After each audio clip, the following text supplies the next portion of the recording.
Land and labor in the long 19th century.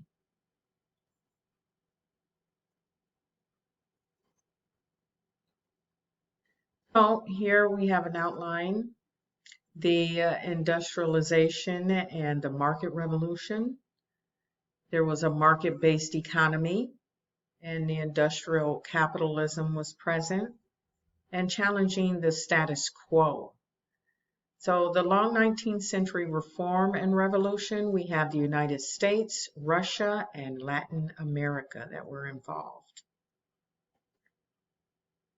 Industrialization and the market revolution.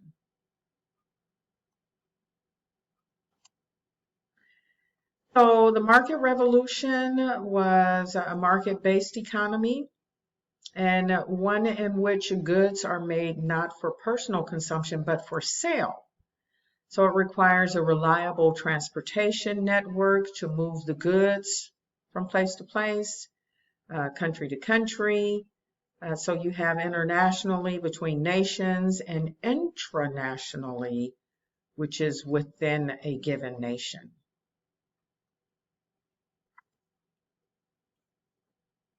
Industrial innovation at the time. So the first industrial revolution from 1790s to the 1830s, coal and steam made the first industrial revolution possible in the United States. So we're talking the use of trains. There were coal-fed steam engines powered factories as well. The second industrial revolution from the 1870s to the 1910s was the Bessemer steel allows for stronger, more efficient production of steel. And this increases the infrastructure for trains, bridges, and buildings, and etc.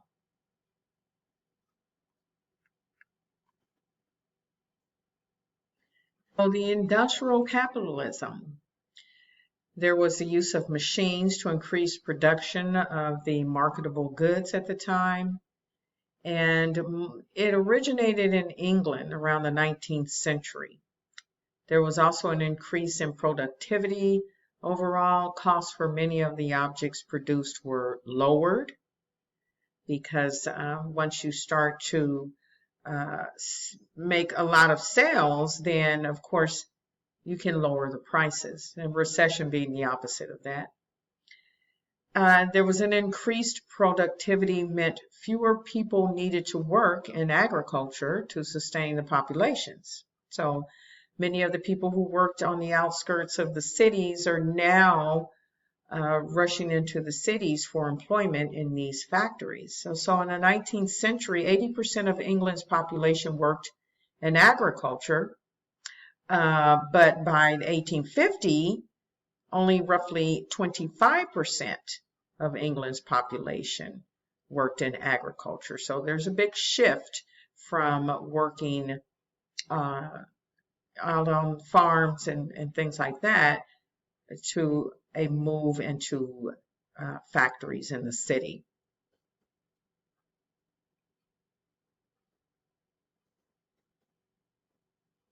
The factory system, this is how that worked. So early modern Europe, had adopted something called the putting out system. And that's where individuals worked at home and employers avoided wage restrictions of the medieval guilds. So if you worked out of your home, these medieval guilds, which are what we think of as today as unions, since they're not working in an established business structure, there's no way for them to monitor what's going on. So these employers were able to bypass the guilds and their restrictions and rules and regulations by having these people work at home.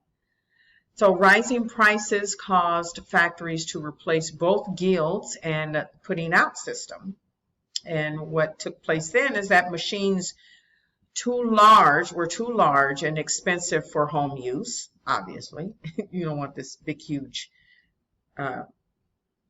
coal burning machine sitting in your living room. The large buildings could house specialized laborers, and urbanization guaranteed supplies of cheap labor. So challenging that status quo, there was a rise of socialism, communism, and labor unions at this time.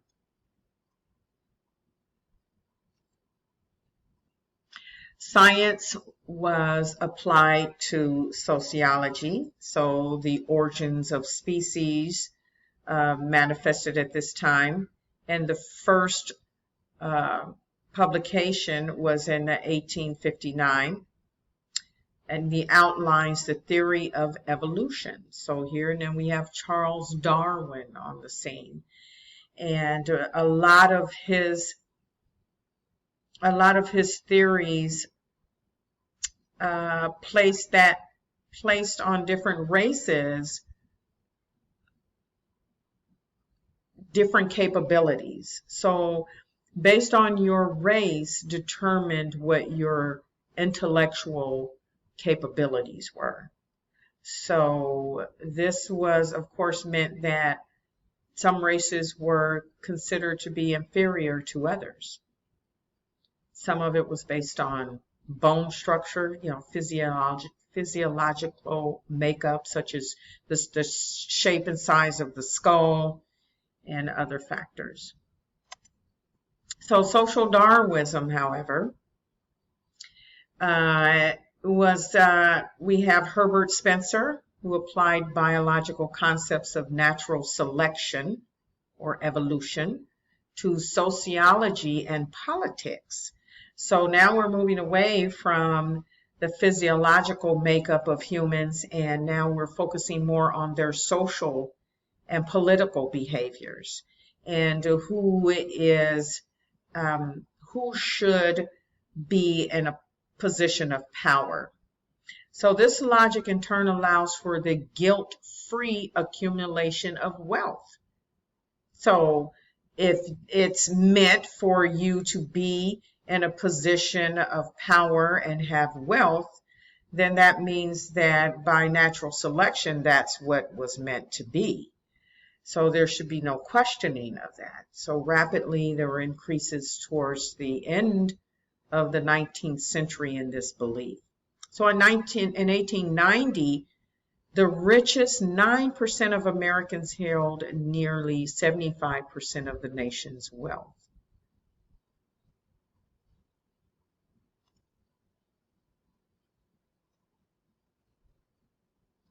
The socialist challenge. So socialism was first used in the context of utopian socialists. And we have Charles Fourier, 1772 to 1837, and Robert Owen, 1771 to 1858. And it opposed the competition of the market system. And it also attempted to create small model communities that were supposed to be all functioning in what we would consider to be the perfect environment and the perfect balance. So it was inspirational for larger social units.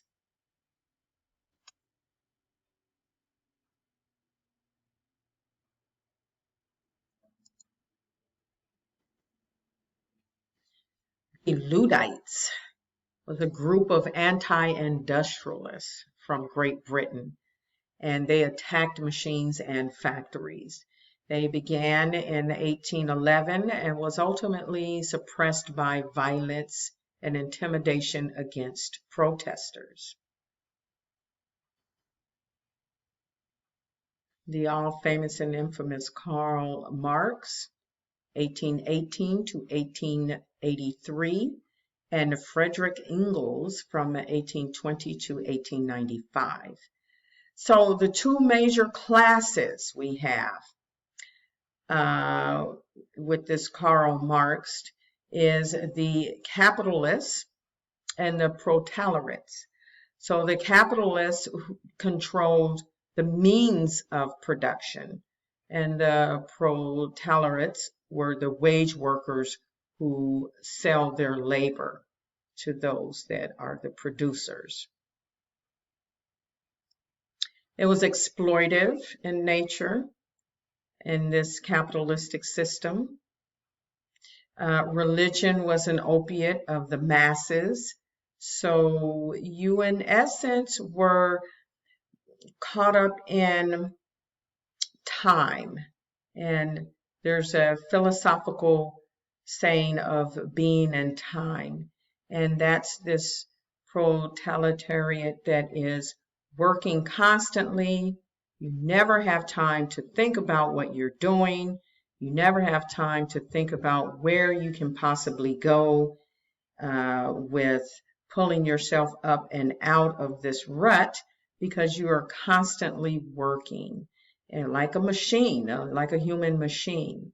So you're stuck in this being in time. So the Communist Manifesto argued for an overthrow of the capitalists in favor of a dictatorship of the proletariats. So the long 19th century reform and revolution. Here we have the United States, Latin America, and Europe.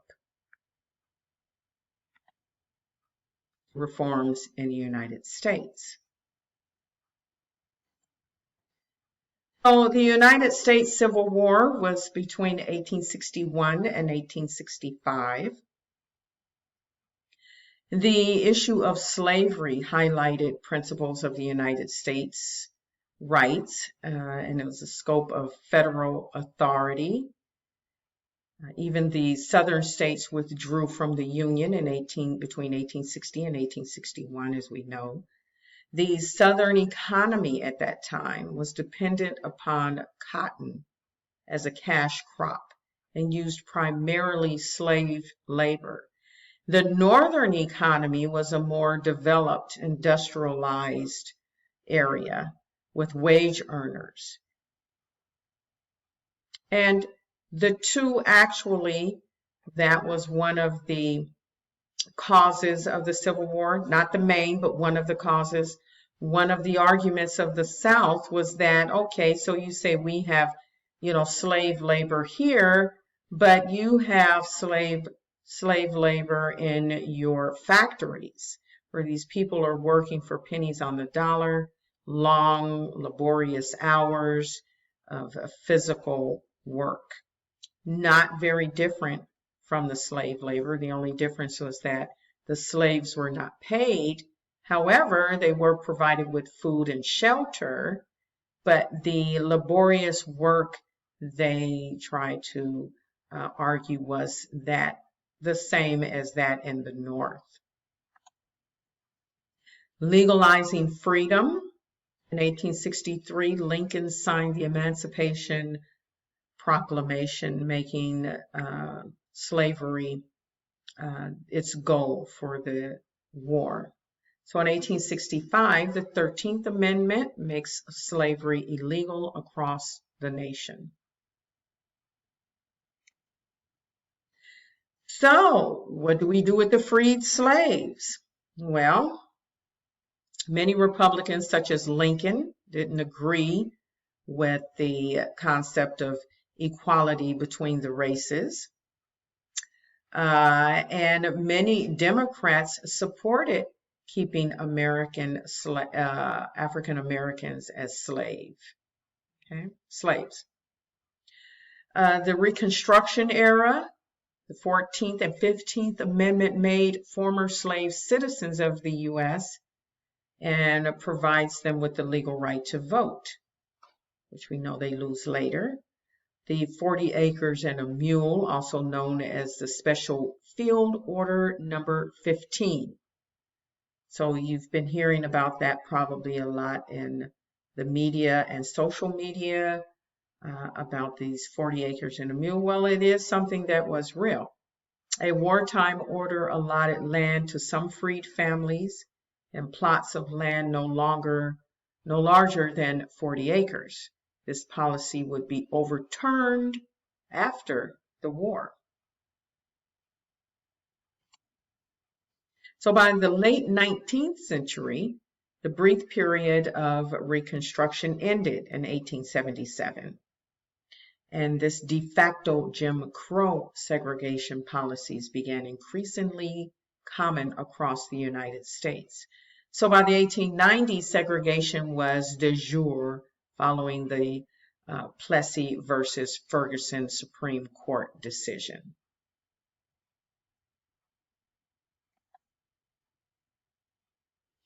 So here we have a chart over to the left, immigration from 6 countries with at least one decade of 1 million or more immigrants. Okay, from 1820 to 2013. And you can see that the biggest spike was the 1890s.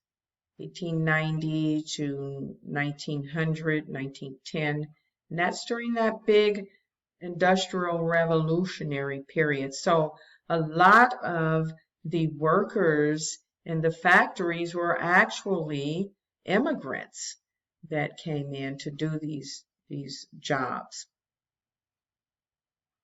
So the white Anglo-Saxon Americans fell under attack in the 19th century by high rates of immigration, which led to the rise of nativism.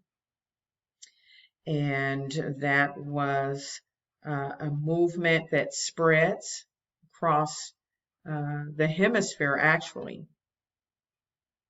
because the United States turns out to be the most diverse at this time.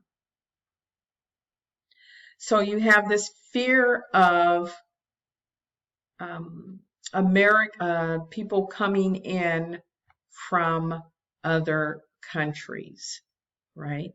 And you can see the propaganda over to the lower right. Native Americans, beware of foreign influence. And we're not talking Native Americans like the indigenous, what we used to term as Indians. We're talking about Americans, right?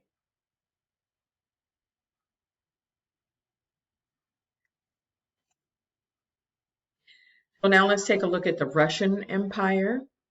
So we can see the area that covers. The Russian Empire under pressure.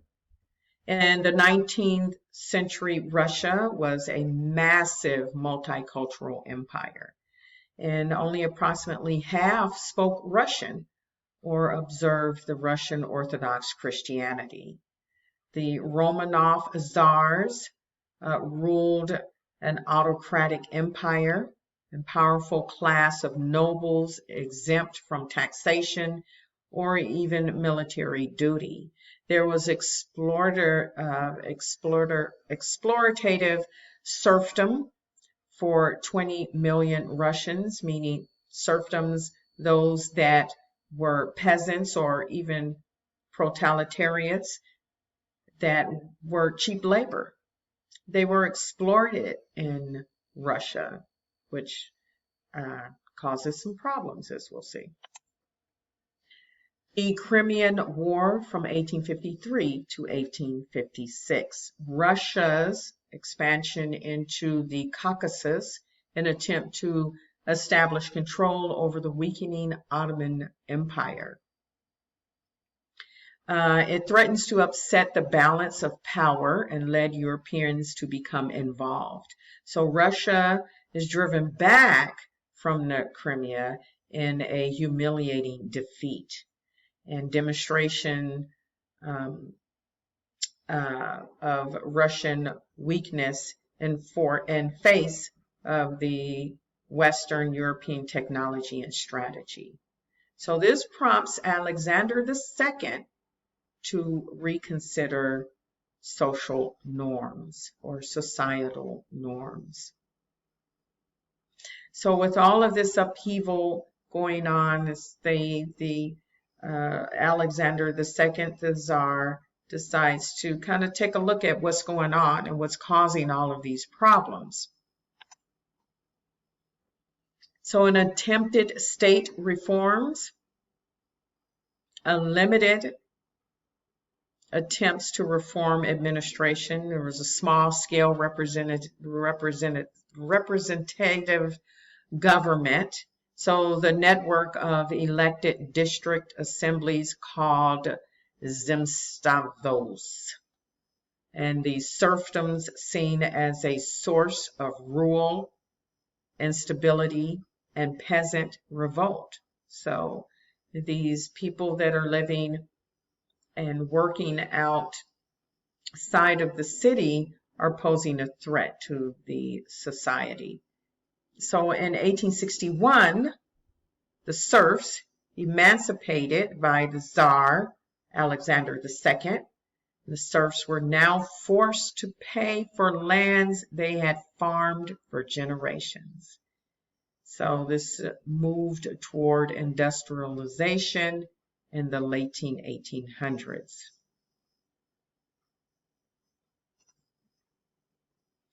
So industrialization in Russia, what does that look like? Well, there was the WIT system of 1890s, an industry over agriculture. The Count Zerzy Witt, the Minister of Finance, was in office between 1892 to 1903. The state subsidization of the railroad industry and key industries like mining, steel, and oil put Russia on the gold standard to attract foreign investment. So they're soliciting outsiders at this point. So Witt neglected agriculture and overwhelmed an already heavily burdened peasantry by increasing their taxes. So we see the buildup coming, right?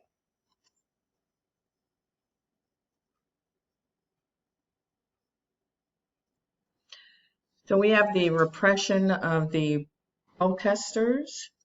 And so the intelligentsia spread radical ideas for change. Socialists, anarchists, utilized terror tactics and assassinations to get people to do what they wanted. They denounced and sent into Siberian, they were denounced and sent into Siberian exile. There was some growth of nationalist sentiment in the Baltics provinces and Poland, Ukraine, Georgia, Central Asia, and the Tsarist authorities turned to censorship and secret police to monitor what the citizens were doing. Terrorism. In 1881, the assassination of Tsar Alexander II by Radical People's Will movement prompted a widespread pogrom attacks on Jews, and there was an increased repression. So Nicholas II, who ruled from 1894 to 1917, entered into war with Japan in 1904 to 1905.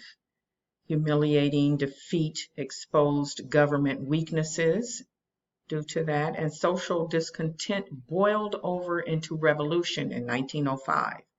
So turmoil forced the government to make concessions.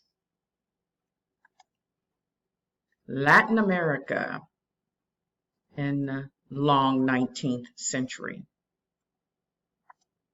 So Latin America, their troubles after independence. The Creole elites produced republics with constitutions.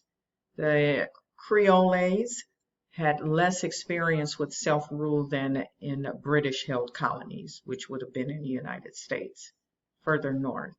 The Creoles also limited wide participation in politics.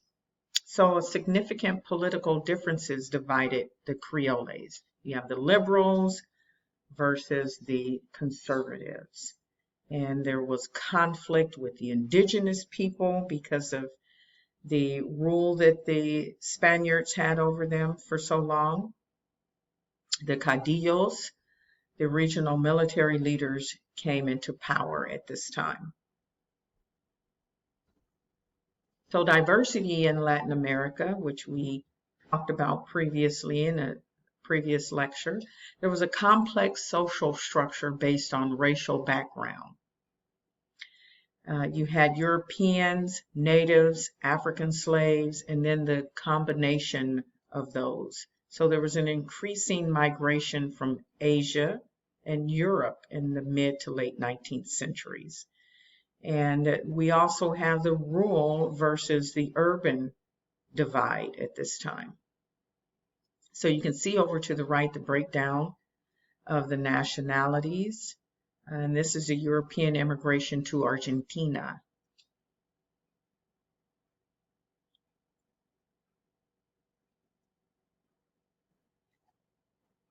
Emergence of political ideologies. You have conservatism and liberalism. So the disavowed rapid revolutionary change with conservatism. You have favored slow evolution of society. And with liberalism, which is viewed conservatives as defenders of an illegitimate status quo and manage, not stifle, social change. So,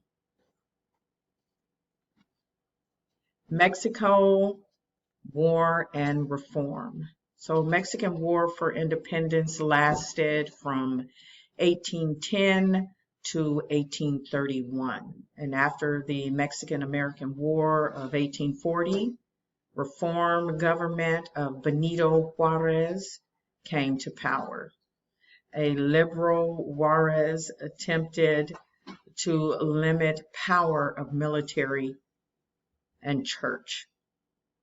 So to reshape Mexico's financial position, there was postponed repayment of European loans also at this time. So Juarez met powerful conservative opposition, and if he was forced out of Mexico City. Loan payments to foreign powers were suspended. Europeans intervened to collect investments, and there was a clash between French and Mexican forces in 1862. So a lot is going on also in Latin America. Porphyrio Diaz. So this general and president, there was a consolidation of power, and he built up a strong political machine that appealed to the more conservative classes, the clergy and the wealthy. And they were mostly ignored the Mexican indigenous population and poor classes that were on the outskirts of the major cities. So he announced his retirement in 1908 and appointed a successor. This left many people discouraged, and Mexico descended into the Mexican Revolution shortly thereafter.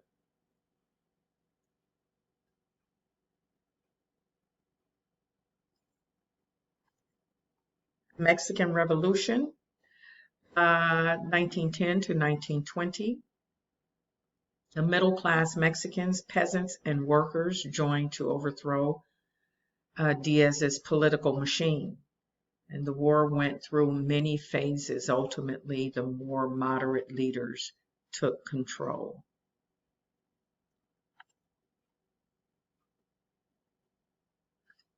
So here we see over to the left, this is a painting done by Diego Rivera. Actually, it's a mural.